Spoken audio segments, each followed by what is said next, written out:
هو الذي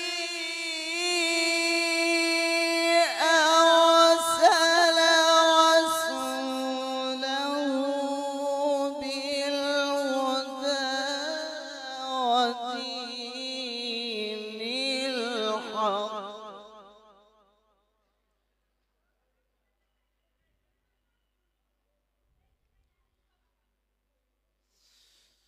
ودين الحق ليظهره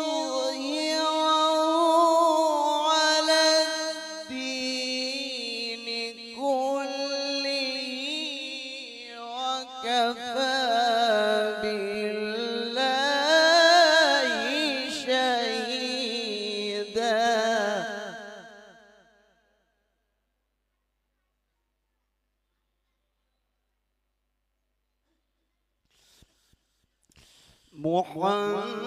محمد رسول الله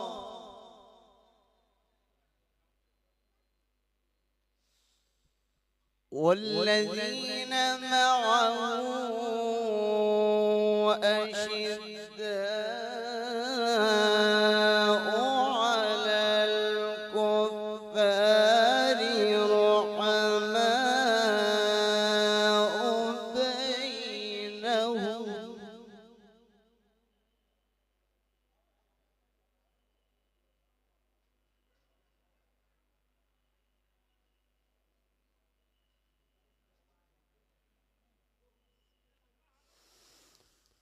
على الكفار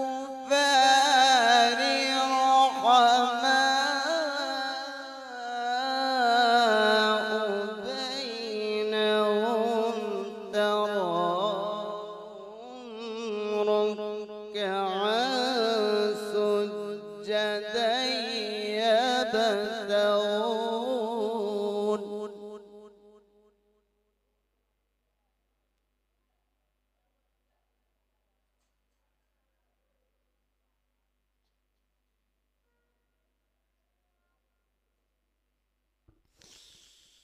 على الكفار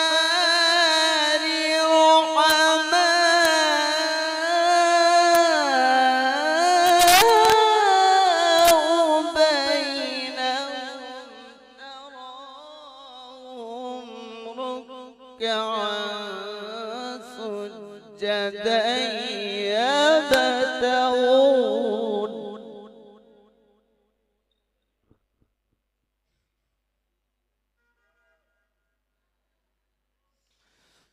سجدا يبتغون فضلا من الله ورضوانا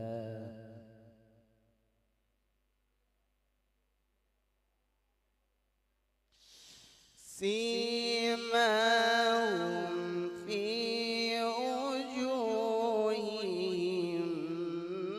من أثر السجود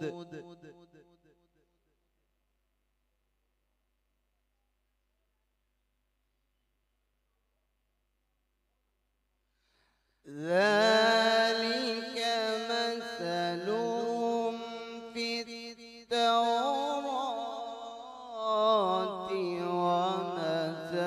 ومثلهم في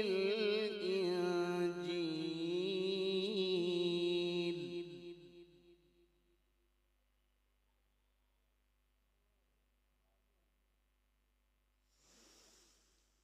كزرع أخرج شطأه فآزره فاستوى على السوق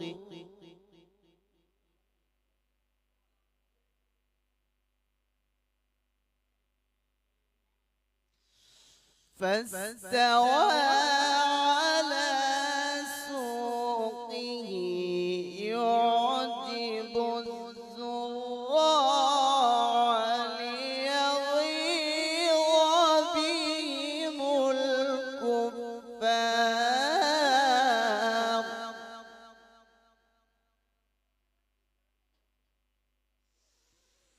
وعد الله الذين آمنوا وعملوا الصالحات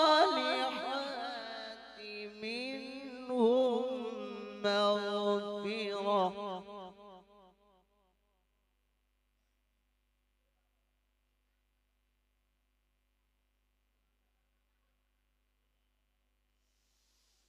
وعد الله الذين آمنوا وعملوا الصالحات منهم مغفرة وأجرا عظيما.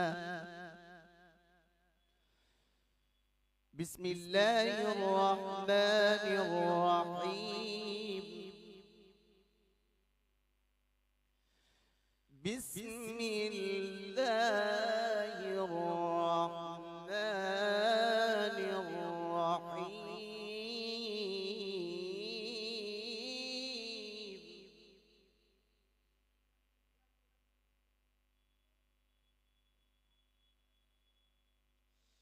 قل أعوذ برب الفلق من شر ما خلق ومن شر غاسق إذا وقب.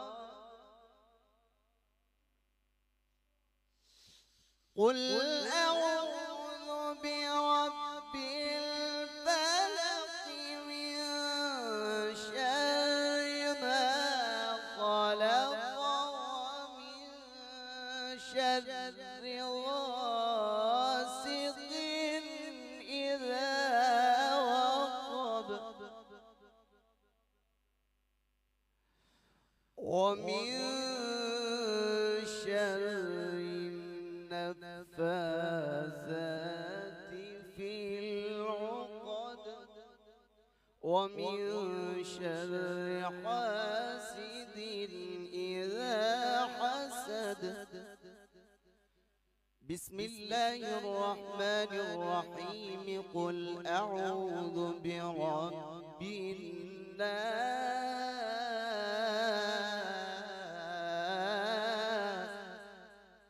ملك الناس إله الناس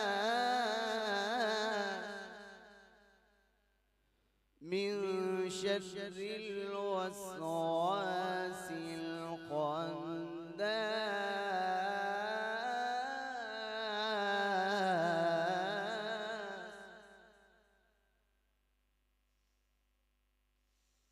قل أعوذ برب الناس ملك الناس إله الناس من شر الوسواس الخناس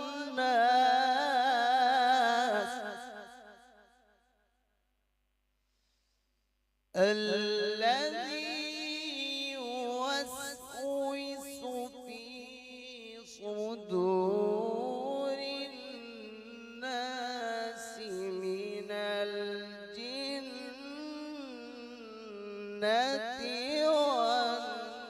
والناس. صدق الله العظيم.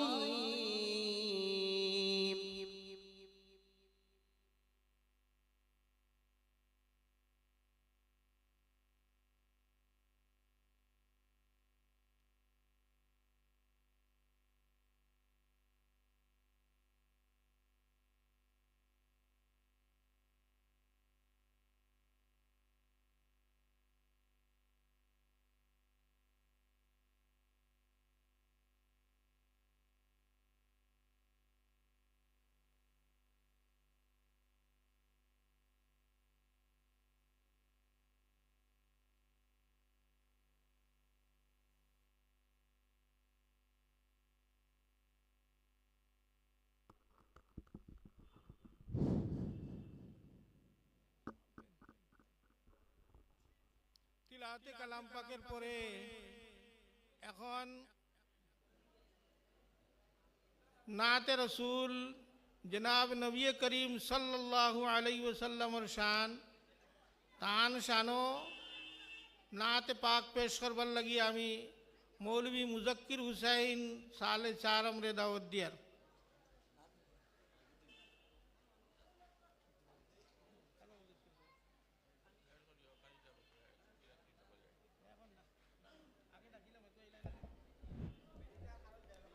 अस्सलामु अलैकुम वरहमतुल्लाहि वबरकातुह। जिसको मेरे मुस्तफ़ा से प्यार हो गया, बाग़े जन्नत का वो हक़दार हो गया। जिसको मेरे मुस्तफ़ा से प्यार हो गया, बाग़े जन्नत का वो हक़दार हो गया। बाग़े जन्नत का वो हक़दार हो गया। दिल की गहराइयों से सच्ची सच्ची जान कर जिंदगी गुजारी जिसने उनकी बातें मान कर। दिल की गहराइयों से सच्ची सच्ची जान कर जिंदगी गुजारी जिसने उनकी बातें मान कर। फिर तो समझो उसका बेड़ा पार हो गया। फिर तो समझो उसका बेड़ा पार हो गया। जिसको मेरे मुस्तफ़ा से प्यार हो गया, बाग़े जन्नत का वो हक़दार हो गया। लूट गए ढूंढ कर मुशरिकीन मक्का एक कमजोर सा मकड़ी का जाला। आमिना का लाल जब सवार हो गया, आमिना का लाल जब सवार हो गया। जिसको मेरे मुस्तफ़ा से प्यार हो गया, बाग़े जन्नत का वो हक़दार हो गया।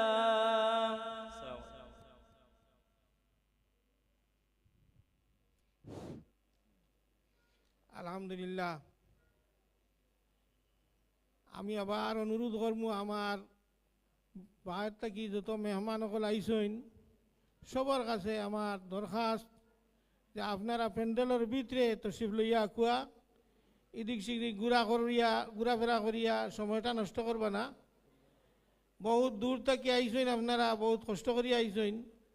আর এখন যদি ইলা খাড়া তখন তে ফিরছে ওলা রইবা বাদে জায়গাও পাইতা নাই। এর লাগি শান্তির কাম করতে হইলে আপনারা আগে আইক। এখন আমার সামনে আপনারা সামনে উর্দু তকরির পেশ করবা মৌলভী সিরাজউদ্দিন সালে সুয়ম।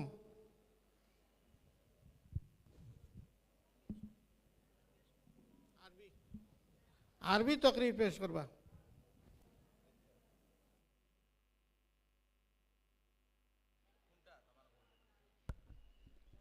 السلام عليكم ورحمة الله وبركاته. الحمد لله، إني أتشرف بحمد الله الذي منح الإنسان قوة النطق والتكلم، والصلاة والسلام على محمد النبي الأمي صلى الله عليه وسلم وعلى آله الذين مارسوا امتثال أوامر الله وتحقيق توجيهات الدين.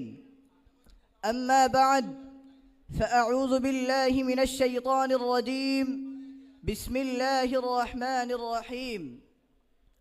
الرحمن علم القرآن، خلق الإنسان علمه البيان. وقال سيد المرسلين وقائد الإنسانية بأسرها نبينا الكريم محمد صلى الله عليه وسلم: إن من البيان لسحرا وإن من الشعر لحكمة، أو كما قال عليه الصلاة والسلام.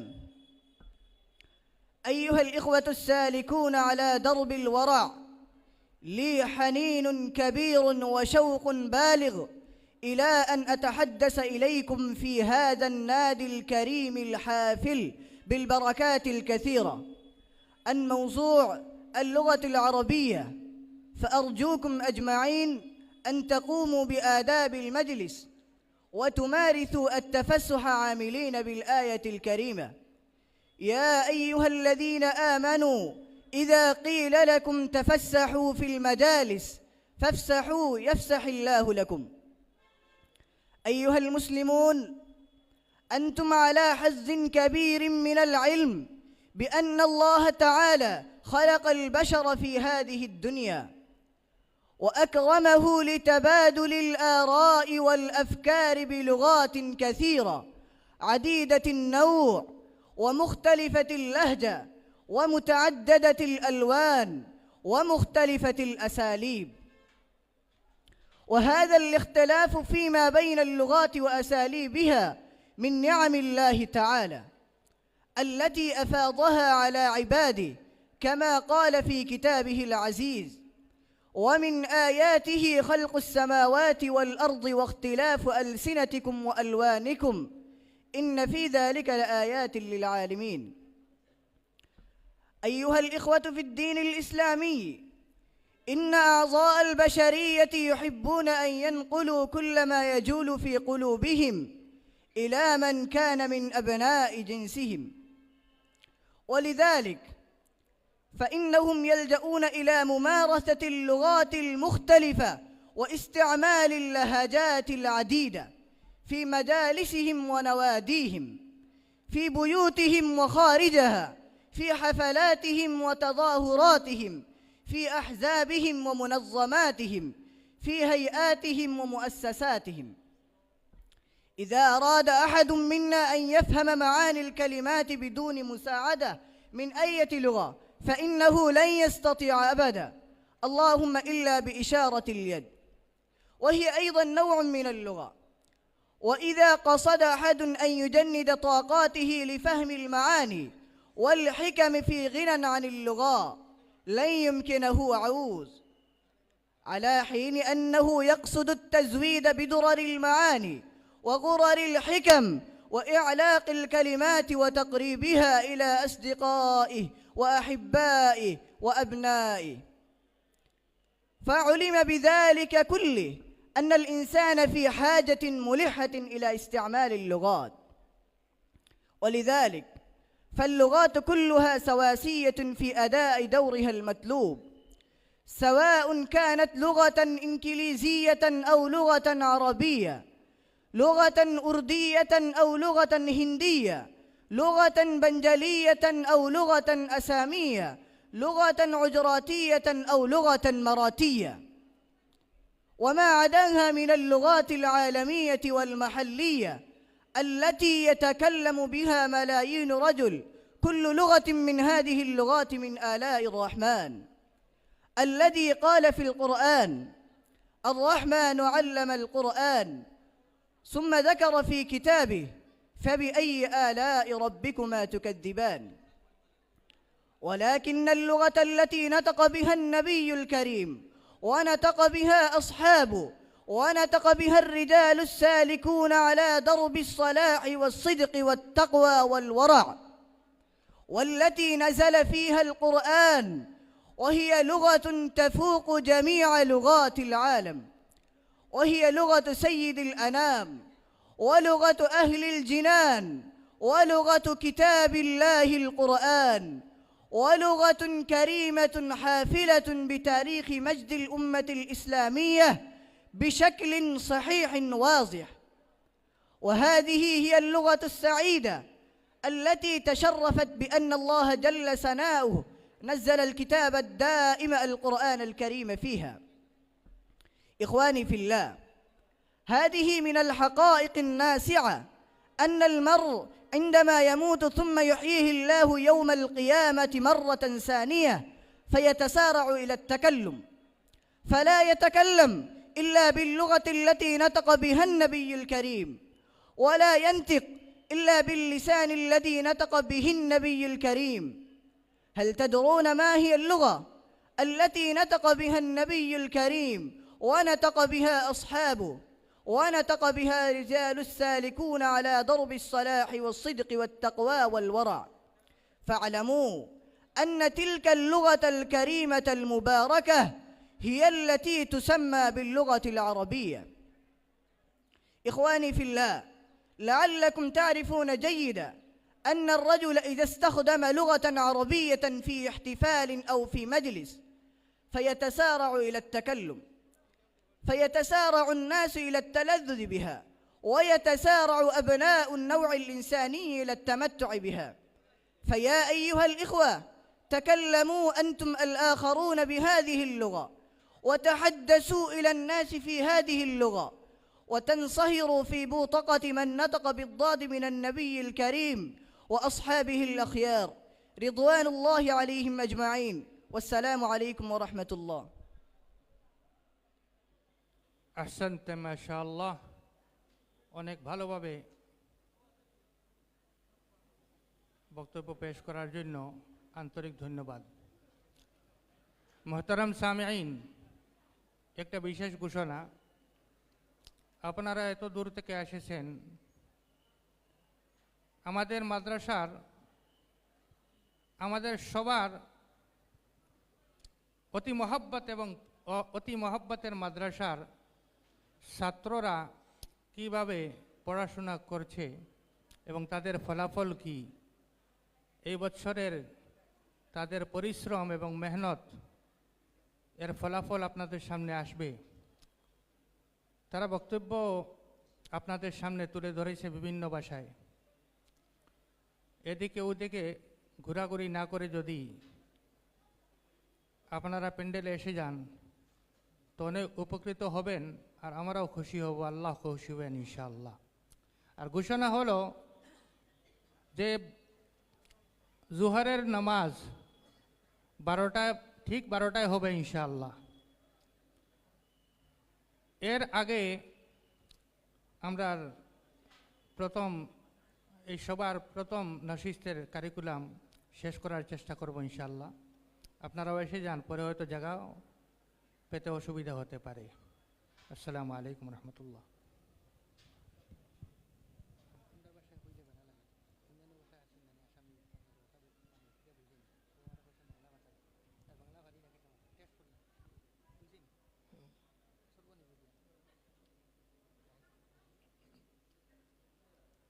এখন আপনাদের সামনে বাংলা ভাষায় বক্তব্য রাখবেন মসিদুর আলম সালে পাঞ্জম।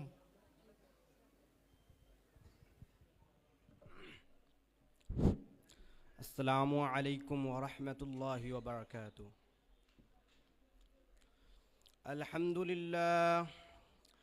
আলহামদুলিল্লাহি রাব্বিল আলামিন, والصلاة والسلام على سيد الأنبياء والمرسلين محمد وآله وأصحابه أجمعين ومن تبعهم بإحسان إلى يوم الدين. وقال الله تعالى في كلامه المجيد والفرقان الحميد: ألف لام ميم ذلك الكتاب لا ريب فيه. وقال النبي صلى الله عليه وسلم: خيركم من تعلم القرآن وعلمه. সম্মানিত আসাদিজা ইকরাম और আমার সামনে থাকা মেহমান ইকরাম, আমি আপনাদের সম্মুখে কোরআনের তালিমের বিষয় কিছু আলোচনা করব। আল্লাহ রাব্বুল আলামিন বলেন: আলিফ লাম মিম যালিকাল কিতাবু লা রাইবা ফীহ। ওরে বান্দা, আমি এমন একটা কিতাব নাজিল করলাম যে কিতাবের মধ্যে কোনো ভুল নাই, কোনো সন্দেহ নাই। হুদাল্লিল মুত্তাকিন, কিতাবটা মুমিনদের জন্য হিদায়াত। ফামান তাবিআ হুদায়া ফালা খাউফুন আলাইহিম ওয়ালা হুম ইয়াহজানুন। যারা এই হিদায়তের অনুযায়ী চলবা, যারা কোরআনের হুকুম অনুযায়ী চলবা। কোরআন বলে ইত্তাকুল্লাহ, আল্লাহকে ভয় পাও, জিনা ছেড়ে দাও, ঘুষ ছেড়ে দাও, সুদ ছেড়ে দাও, নামাজ পড়ো, রোজা রাখো। যারা কোরআনের হুকুম অনুযায়ী চলবা, ফালা খাউফুন আলাইহিম ওয়ালা হুম ইয়াহজানুন, তাদের দুনিয়াতেও ভয় নাই, আখিরাতেও ভয় নাই। ওরে আল্লাহর বান্দা, আল্লাহ এমন একটা কিতাব নাজিল করলেন যে কিতাবটা পড়লেও সওয়াব, শুনলেও সওয়াব। যে পড়ে তারও আল্লাহ মর্যাদা বাড়িয়ে দেয়, যে শিখে তারও মর্যাদা বাড়িয়ে দেয়, যে শেখায় তারও মর্যাদা বাড়িয়ে দেয়। ওরে আল্লাহর বান্দা, আল্লাহ এমন একটা কিতাব নাজিল করলেন যে কিতাবটা শোনার জন্য বেদিন ও পাগল ছিলেন। নবীজি তিলাওয়াত করতেন, আবু জেহেল, আবু হিসান কাফিরের বড় বড় লিডার ছিলেন, আড়াল থেকে সারাটা রাত জাগ্রত হয়ে কোরআন শুনতেন। ও আল্লাহর বান্দা, একটা বেদিন হইয়া যদি কোরআন শুনতে পারে, আমি তুমি মুসলমান হইয়া কেন কোরআন শুনতে পারি না? আল্লাহ রাব্বুল আলামিন বলেন, লাউ আনজালনা হাযাল কুরআন আলা জাবালিন লারাআইতাহু খাশিআন মুতাসাদ্দিয়াম মিন খাশিয়াতিল্লাহ ওয়া তিলকাল আমসালু নাযরিবুহা লিন-নাসি লাআল্লাহুম ইয়াতাফাক্কারুন। ওরে বান্দা, আমি এই কোরআনটা যদি মানুষের উপরে নাজিল না করে পাহাড়ের মতো কোনো শক্ত জমির উপরে নাজিল করতাম, পাহাড় ভয়তে চুরমান হয়ে যাইতো। পাহাড় কোরআনের মর্যাদা দিতে পারবে কি না সে ভয়ে চুরমান হয়ে যাইতো। কিন্তু মানুষ বড় বেঈমান, মানুষ কোরআন পড়ার দিকে মনোযোগ দেয় না, কোরআন দেখে ধ্যান দেয় না। ও আল্লাহর বান্দা, যাওয়ার সময় নবী বলে গেলেন, ও উম্মতের দল, আমি তোদের জন্য দুইটা জিনিস ছেড়ে গেলাম। যারা আঁকড়ায়া ধরবে তারা কোনোদিন পথহারা হবে না, জাহান্নামী হবে না, দুনিয়ার কোনো ঝড় তুফান তাদেরকে ক্ষতি করতে পারবে না। নাম্বার 1 কোরআন, নাম্বার 2 আমি নবীর সুন্নাহ। ওরে আল্লাহর বান্দা, সন্তান রে ইংরাজি পড়াইলা, ডাক্তার বানাইলা, ইঞ্জিনিয়ার বানাইলা, এমন শিক্ষা দিলা সন্তানটা কালেমাও জানে না, সন্তানটা কোরআন পড়তে পারে না। বাবা দুনিয়া থেকে চলে গেল, বাবার জন্য কোরআন পড়ে একটু দোয়া করবে তাও পারে না। ওরে আল্লাহর বান্দা, সন্তানটা ভাড়াটি লোকসানা দোয়া করতে পারে না। ও আল্লাহর বান্দা, মাথায় হাতটা দিয়ে চিন্তা করে দেখ, সন্তান বাবার মায়া যতটুক চোখের পানি ফেলাইবে, ওই ভাড়াটি লোকজন কোন চোখের পানি ফেলাইবে না। সন্তান বাবার জন্য যতটুক কাঁদবে, ওই ভাড়াটি লোকজনে কাঁদবে না। ও আল্লাহর বান্দা, যদি গুনার বোঝা মাথায় নিয়ে কবরে যাও, কবরটা হবে জাহান্নাম। আপনার ওই ডাক্তার ছেলে, ইঞ্জিনিয়ার ছেলে একদিন কাঁদবে, 2 দিন কাঁদবে, 3 দিনের ভুলে যাবে। তবে যদি একটা কোরআন পড়নেওয়ালা সন্তান বানায়া যাও, সন্তানটা যত বড় ডাক্তার হয় না কেন, যত বড় ইঞ্জিনিয়ার হয় না কেন, একদিন না একদিন কোরআন পড়বে, আব্বার কথা মনে করবে, দোয়া করবে, রব্বিরহামহুমা কামা রব্বায়ানি সগীরা। ও দয়াল আল্লাহ, আমার আব্বার কবর আপনি জাহান্নামে দিও না, আমার আব্বার কবরে আযাব দিও না, আমার আব্বার কবরটা জান্নাতের বাগিচা বানিয়ে দাও, আমার আব্বার কবরটা জান্নাতের টুকরা বানিয়ে দাও। ও যুবক ভাই, সন্তানরে কোরআন শেখানোর দরকার আছে নাই? দরকার আছে কি নাই? জোরে বলো, আছে কি নাই? পয়গম্বর ঈসা আলাইহিস সালাম একদিন এক কবরের পাশ দিয়ে যায়, কবরের কান্নার আওয়াজ। আবার একদিন ওই কবর পাশ দিয়ে আসেন, শুনতে দেখতে পাই হাজার হাজার রহমতের ফেরেশতা। আল্লাহকে জিজ্ঞাসা, দয়ার আল্লাহ, এ কি তোমার লীলা খেলা? যাওয়ার সময় শুনতে পাই কান্নার আওয়াজ, আসতে দেখতে পাই রহমতের ফেরেশতা। আল্লাহ গায়বী আওয়াজ দিও, পয়গম্বর আমার বান্দাটা বড় গুনাহগার, গুনার বুঝানি কবরে এসেছিল, কবরে প্রচণ্ড আযাব ছিল, কিন্তু সন্তানটার একটা বান্দাটার একটা সন্তান ছিল, সন্তানটার বয়স মাত্র 4 বছর হয়ে গেল। মায়ের সন্তানটাকে মুক্তবে পাঠাইয়া দিলেন, মুক্তবে হুজুর পড়াইলেন আউযু বিল্লাহি মিনাশ শাইতানির রাজিম, বিসমিল্লাহির রহমানির রহিম। আমার বান্দা বলে আমি আল্লাহ নাকি মেহেরবান, আমি আল্লাহর ছয়া দয়া কারো নাই। আমার বান্দা বলে আমার চেয়ে দয়া কারো নাই। আমি আল্লাহ শরম আসলেন, আমার বান্দা আমার প্রশংসা করেন, আমি আল্লাহ নাকি মেহেরবান, আমি আল্লাহর চেয়ে দয়া কারো নাই।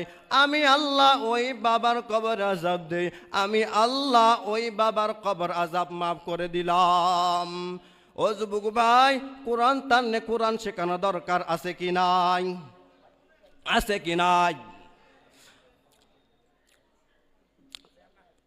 কোরআন শিখাও ছেলে মেয়েকে ওহে মুসলমান, কোরআন শিখাও ছেলে মেয়েকে ওহে মুসলমান, জান কবজের সময়তে পাবে রে আসান।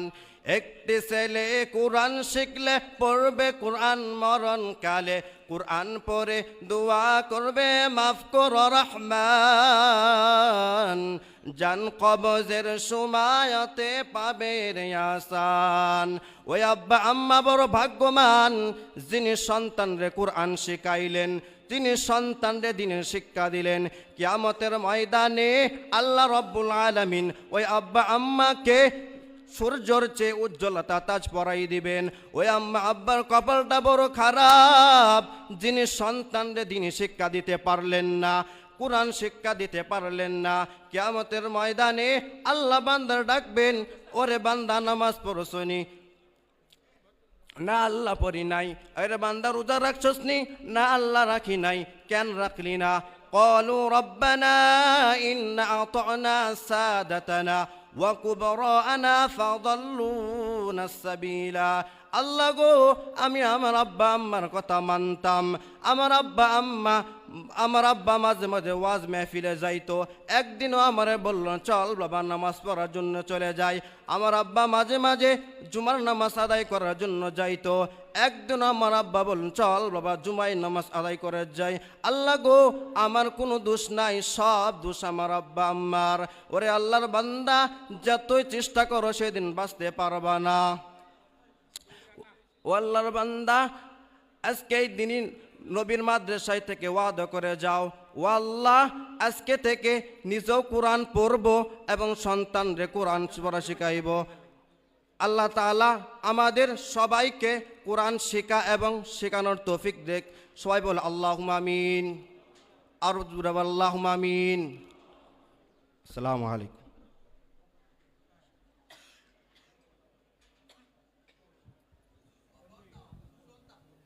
বন্ধই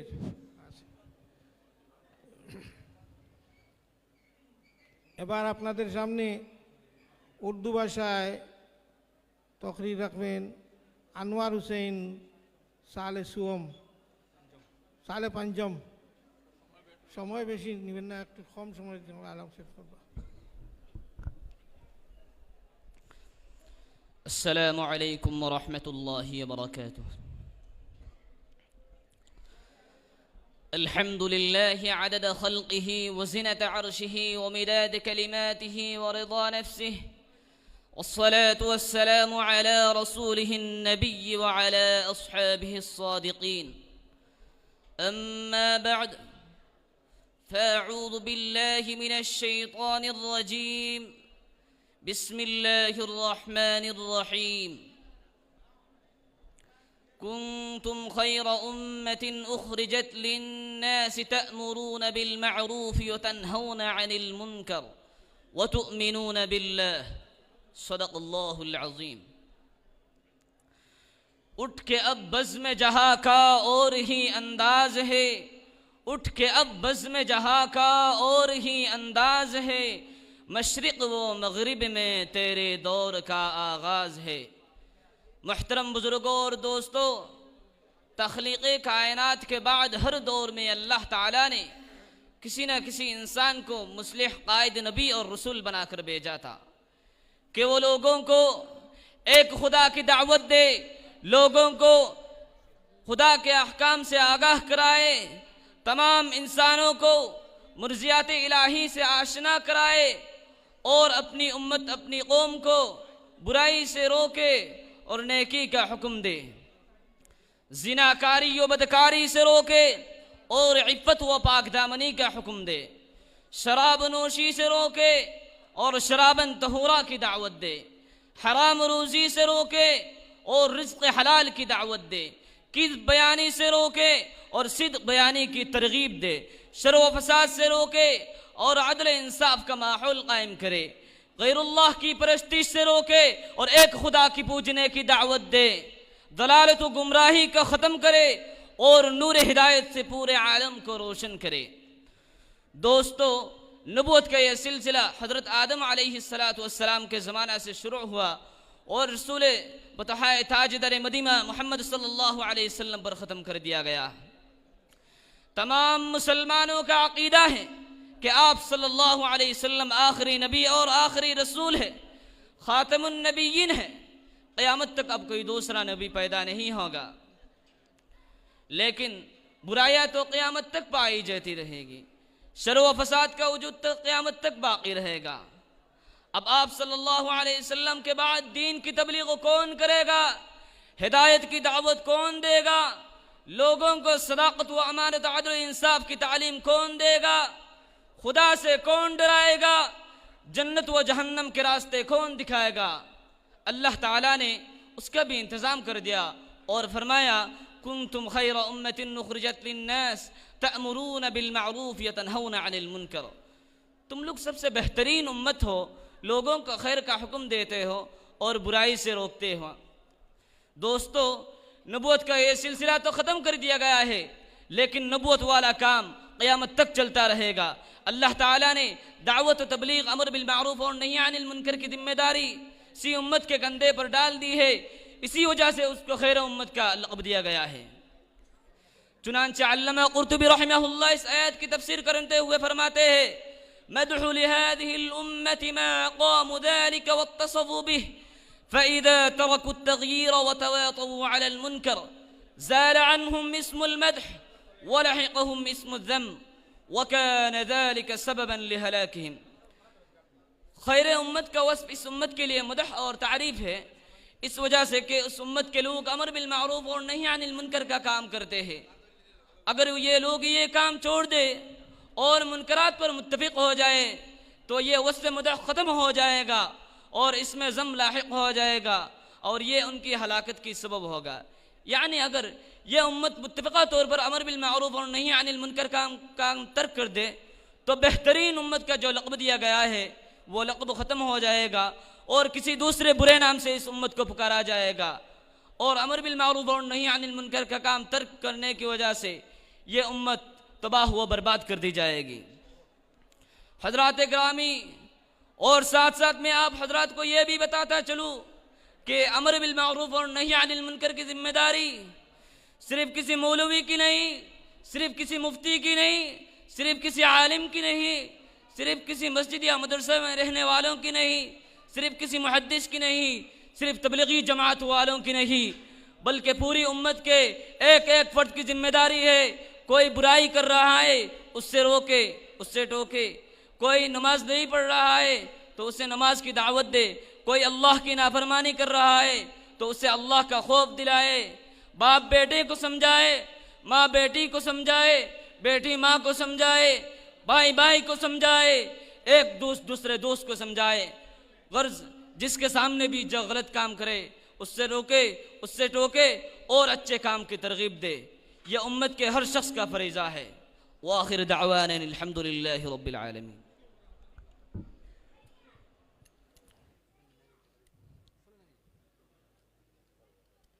এখন আপনাদের সামনে ইংরেজি ভাষায় মুখতসর আন্দাজে তকরির করবা মৌলভী মিনহাজুল ইসলাম তখসুস।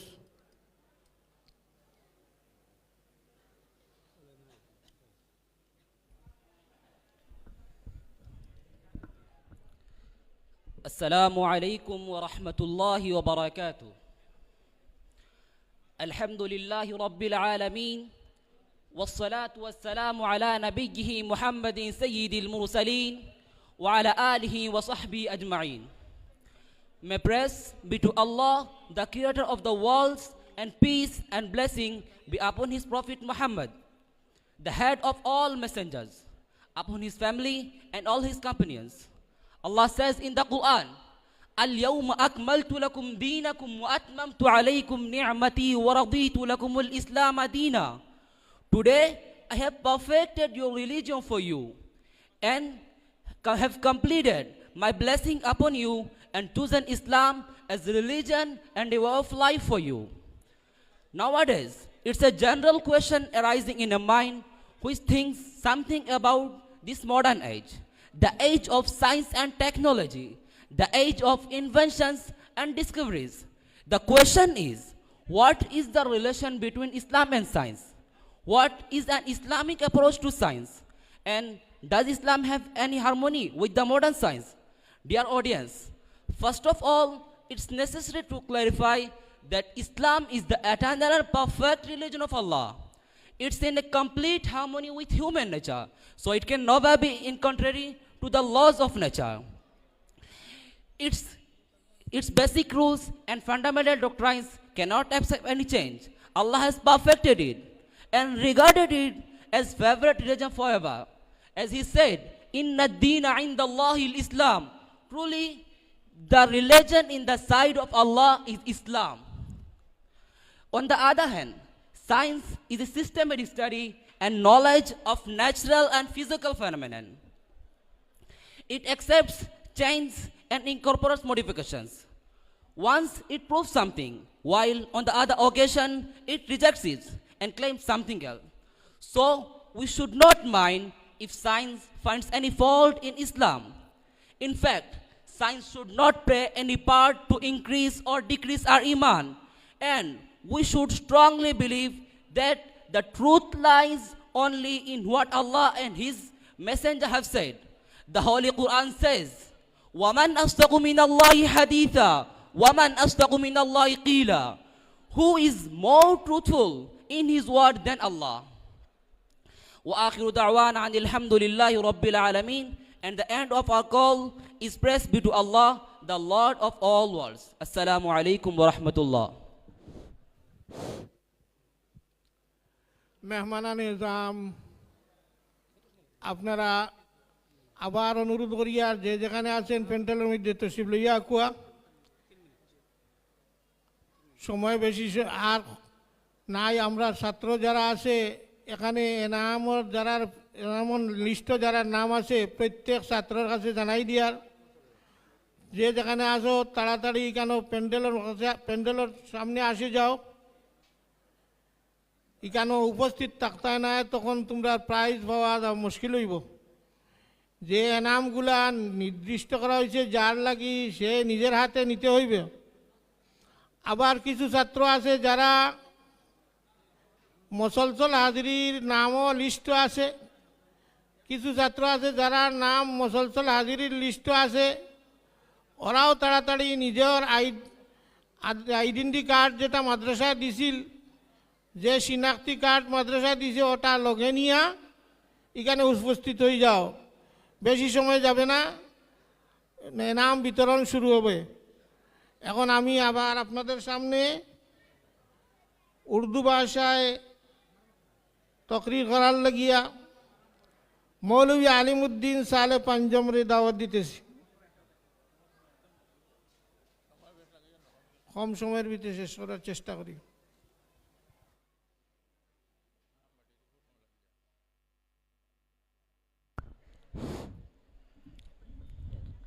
ना अदावत की बात है ना बुग़्ज़ की बात है, ना अदावत की बात है ना बुग़्ज़ की बात है, मेरी ज़बान पे सिर्फ मोहब्बत की बात है। अस्सलामु अलैकुम व रहमतुल्लाहि व बरकातुहू।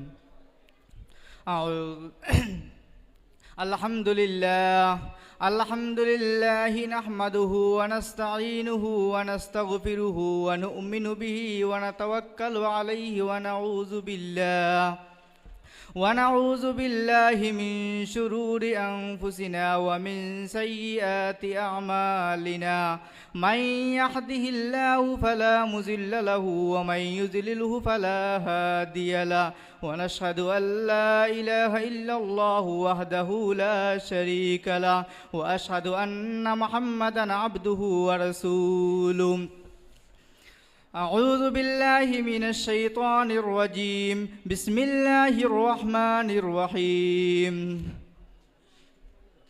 ولا تقولوا لمن يقتل في سبيل الله أموات بل أحياء ولكن لا تشعرون وقال النبي صلى الله عليه وسلم الأنبياء أحياء في قبورهم يصلون أو كما قال عليه الصلاة والسلام محترم सामिईन, मैं खालिक कायनात के बाद अगर किसी शख्स की अगर किसी ज़ात की तारीफ़ मुनासिब समझता हो तो मेरे हुजूर सल्लल्लाहु अलैहि वसल्लम है, लिहाजा मैं उसकी दरबार में दो शेर पढ़ता हूँ। हर इब्तिदा से पहले हर इंतहा के बाद, हर इब्तिदा से पहले हर इंतहा के बाद ज़ात नबी बुलंद है ज़ात खुदा के बाद।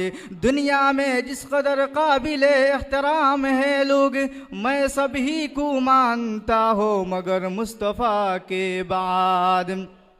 सामीन कराम और मेरे अजीज़ तलबा भाइयों और मुअज़्ज़िज़ीन कराम, मैं आप हज़रात के सामने उलमाए देवबंद का अक़ीदा हयातुन नबी के बारे में दो चार बातें लफ़्ज़गुशाई करूँगा इंशाअल्लाहु तआला। देखिए दुनिया में कितने कितने फ़िरक़े ईजाद होते जा रहे हैं, कुछ बेलवीत की फ़िरक़त, कुछ शकीलिया, कुछ मुअतज़िला, ये जितने भी फ़िरक़े हैं उनका असल मकसद है अहले सुन्नत वल जमात को सिराते मुस्तकीम से सीधी रास्ता से हटाना, ये उनका असल मकसद है। ये कुछ दिन से पहले ये एक फ़िरक़ा ईजाद हुआ है जिसको ममाती कहा जाता है, और उसको ममाती इसीलिए कहा जाता है कि जनाब नबी करीम सल्लल्लाहु अलैहि वसल्लम को कब्र में ज़िंदा होने का एतक़ाद नहीं रखते हैं, और वह कहते हैं कि नबी कब्र पे ज़िंदा है, और उस तरह वो दलाइल अक़ली और शैतानी वसाइस देकर लोगों को फंसाने की कोशिश करते हैं और कहते हैं अय अहले सुन्नत वल जमात, तुम तो कहते हो नबी कब्र पे ज़िंदा है, अच्छा तो बताओ उसकी उम्र कितनी है। हम कहते हैं 1300 साल है, वो कहते हैं नहीं तुम 1360 मत कहो, इसलिए कि अगर नबी कब्र पे जिंदा होता तो 1500 साल कहने चाहिए था, हालांकि तुम ये नहीं कहते हो, जिससे मालूम हुआ है नबी कब्र पे जिंदा नहीं है। हम कहेंगे अरे नालायक, मैं तुझसे पूछता हो तेरी उम्र कितनी है, वो कहेगा 40 साल है, मैं कहूँगा तू 40 साल मत कहो, इसलिए कि तू तेरी माँ की पेट के अंदर 6 महीने जिंदे थे, उसको भी उम्र में शामिल कर। वह कहेगा नहीं ये मेरी माँ की पेट की उम्र है, हम उसको उम्र में शामिल नहीं करते हैं। हम कहेंगे अरे पत्थर इधर तेरी अकल इस्तेमाल करते हैं, उधर भी अकल इस्तेमाल कर। ये 1300 साल ये नबी की दुनियावी उम्र है और 50 साल ये नबी की कब्र की उम्र है, हम दुनियावी उम्र को कब्र के उम्र में शामिल नहीं करते हैं। और हुजूर पाक सल्लल्लाहु अलैहि वसल्लम कब्र पे जिंदा है, कुरान से भी साबित है। कुरान में अल्लाह ताला ने फरमाया वला तक़ूलू लिमन युक़्तलु फ़ी सबीलिल्लाहि अमवात बल अहयाउन वलाकिन ला तशऊरून। उस आयत के अंदर अल्लाह ने फरमाया तुम शहीद को मुर्दा कहने से मना फरमाया, तुम शहीद को मुर्दा मत कहो क्योंकि वो जिंदा है, लेकिन उस बारे में तुम्हें पता नहीं है। उस आयत के अंदर ये बात मालूम है कि अल्लाह ने शहीद को मुर्दा कहने से मना फरमाया है, और शहीद के मुकाबला में अंबिया पे हयात ज्यादा है, लिहाजा अंबिया बदरजा औला कब्र पे जिंदा होगा। काश के ये लोग अशरफ अली थानवी की मुताला करते, काश के ये अशरफ अली थानवी की किताब पढ़ते तो उस तरह ये एतराज़ ना करते, इसलिए कि अशरफ अली थानवी की किताब में ये बात लिखा हुआ है कि अल्लाह ने मक़तूल फ़ी सबीलिल्लाह को मुर्दा कहने से मना फरमाया है, और अंबिया ये मक़तूल फ़िल्लाह है। जब मक़तूल फ़ी सबीलिल्लाह कब्र पे जिंदा है तो मक़तूल फ़िल्लाह बदरजा औला कब्र पे जिंदा होगा। और ये हदीस से भी साबित है नबी कब्र पे जिंदा है। सही हदीस हज़रत अनस से मरवी है मुस्नद अबी आला के जल्द नंबर 6 हदीस नंबर 3425 नंबर हदीस के अंदर आया है अन अनसिन क़ाल क़ाल रसूलुल्लाह सल्लल्लाहु अलैहि वसल्लम अल अंबिया व अहयाउन फी क़ुबूरिहिम मुसल्लून, नबी कब्र पे जिंदा है और वह नमाज पढ़ रहे हैं। लेकिन ये नालायक ये हदीस सुनकर ये एतराज करते हैं, तुम तो कहते हो हुजूर कब्र पे नमाज करते हैं, अच्छा तो वुजू कहाँ से करते हैं? हम कहेंगे अरे अरे मैं तुझसे पूछता हूँ क्या हुजूर को गुस्ल करा कर कब्र पे रखा गया था? तो वो कहेगा जी हाँ। मैं कहूँगा क्या गुस्ल से वुजू हो जाता है? तो वो कहेगा जी हो जाता है। मैं कहूँगा कि उस गुस्ल से हुजूर अब तक नमाज पढ़ रहे हैं, तू टूटना तो देखा मैं करना दिखाऊंगा, तू टूटना तो देखा मैं करना दिखाऊंगा। और हदीस से ये बात भी साबित है कि जन्नत का बागीचा अल क़ुबूर रौज़तुम मिन रियाज़िल जन्ना, के ये कब्र जन्नत का बाग है। और जन्नत के मुताल्लिक़ कुरान में आया है वो अनहारुम मिन मा, जिसमें पानी की नहरें होगी। तो कहते हैं हुजूर कहाँ से वुज़ू करते हैं? और कुरान कहता है कि जिसमें पानी की नहरें होगी। और सहाबा से भी तमाम सहाबा का यही अकीदा है, नबी कब्र पे जिंदा है, नबी कब्र पे जिंदा है। इसलिए कि सिद्दीक़ अकबर जब दुनिया से जाने लगे, सिद्दीक़ अकबर ने कहा अरे जब मैं मर जाऊं मेरी मैयत को रोज़े पे ले जाना, हुजूर को सलाम कह देना, हुजूर से सलाम कहकर इजाज़त तलब करना, अगर इजाज़त मिले तो दफन करना वरना दफन न करना।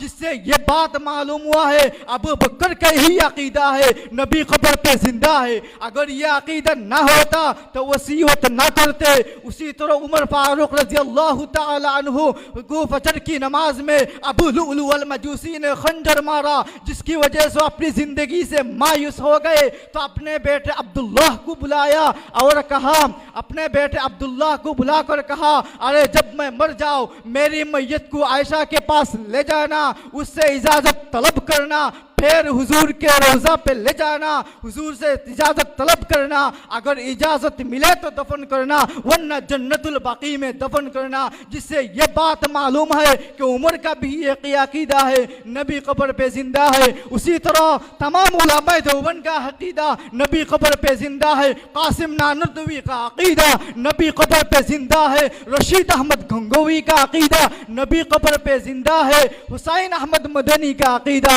नबी कब्र पे जिंदा है, शेखुल हिंद का अकीदा नबी कब्र पे जिंदा है, शेखुल इस्लाम का अकीदा नबी कब्र पे जिंदा है, तकी उस्मानी का अकीदा नबी कब्र पे जिंदा है। मैं एक मिसाल देकर मेरे तकरीर को ख़त्म कर रहा हूँ कि आप सबको मालूम है हुसैन अहमद मदनी वह मदीना में दर्स दिया कर रहे थे। तो दर्स के दौरान ये हदीस पेश आया अल अंबिया व अहयाउन फी क़ुबूरिहिम मुसल्लून, नबी कब्र पे जिंदा है और वह नमाज पढ़ रहे हैं। ये हदीस सुनकर शागिर्दों ने एतराज करने लगा ये कैसे मुमकिन है? हालांकि कुरान में आया है मोहम्मद के बारे में वमा मुहम्मदुन इल्ला रसूल क़द खलत मिन क़ब्लिहि रसूल, मोहम्मद तो सिर्फ रसूल है, उससे पहले भी रसूल गुजर चुके हैं, वह भी मर चुके हैं। ये कैसे मुमकिन है? हुसैन अहमद मदनी को ये जज्बा आ गया और कहा कि तुम नहीं मानते हो नबी कब्र पे जिंदा है तो तुम रोज़ा अतहर की तरफ देखो। तो तमाम शागिर्दों ने एक साथ रोज़ा अतहर की तरफ देखा और पर्दा हट गया। तो तमाम ने एक साथ देखा कि हुजूर पाक कब्र पे जिंदा है और वह सजदा की हालत में है। जिससे यह बात मालूम हुआ है कि अब तमाम सहाबा तमाम अहले सुन्नत वल जमात का ही अकीदा नबी कब्र पे जिंदा है। लिहाजा जो भी बातिल फिरके हम पर ये सल्लत लगाए तो हम उसको भरपूर जवाब देंगे इंशाअल्लाह। वाखिर अल्हम्दुलिल्लाह बिल्लाह।